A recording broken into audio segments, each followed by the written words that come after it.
night, for those who may not know, there's an erotic poetry event going on tomorrow night at the Boys Pick and K called The Sweet Spot.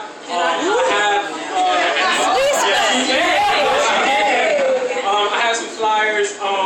Walter Maxfield Jones is actually hosting it. Ainsley Burroughs is going to be there. Sabrina Gilbert, Rainmaker, Frenchie Davis, Nikki D, Camila, and myself. So yeah, it's 7 years. Yeah, so cool. Alright, that's one. Alright, yeah, Busboys Pick and K. It's from 11 p.m. to 2 a.m. It's going to have burlesque, poems, burlesque, and body paint, and some other live music. You were really all up in there. Yeah. Alright. I just wanted to read some. This poem started a few months back when I just came to a conclusion when a lot of times in my life I've always felt like I was a tornado. I felt like my life felt like it was a tornado. A lot of my emotions and feelings feel like when it's all put together and after all the destruction, it just feels like a tornado happened. So I wrote this poem and actually was not able to finish it until the recent thing, tornadoes have been happening. And it was just like, whoa. After I watched all that, I went to write and I finished the poem. So here we go.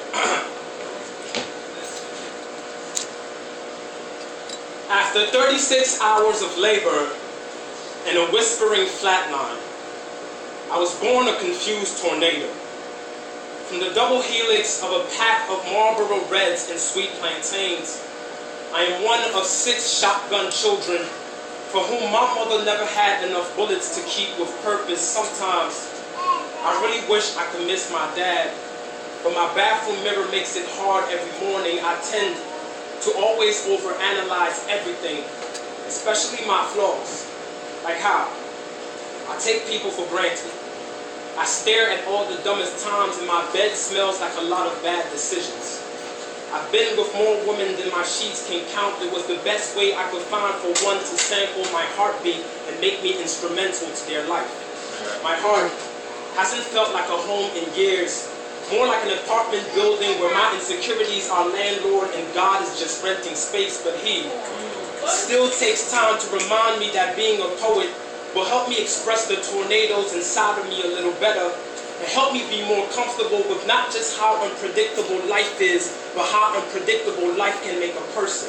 But tornadoes tend to always be attracted to the most fragile of things, like you. You had teeth made of seashells. I always wanted to hear the ocean splashing against my lips when we kissed, but all you did was knock the wind out of me and left me with a black eye of the storm, which only left you looking like Joplin, Missouri, while my arms, with paper-clipped fingers and palms kissing the sky, prayed for the morning to come, prayed for you to pull a miracle from under your breath, but your lungs were fresh out of God to give. Had you looking like Golgotha on life support, but you always used to say, everyone deserves a little like the way we used to make love. It was so hard that your back to my chest was remixing the Earth's axis into reverse rotation. Yeah, that kind of lovemaking, baby. We used to have that kind of wreckage, but now I hate sleeping alone. The wind inside of me has become stale with the scent of your thunderbolt smile, and you still got me spinning till my toes bleed. You called me a homewrecker, which only reassured more of the devastation I am destined to cause such a twisted existence I am.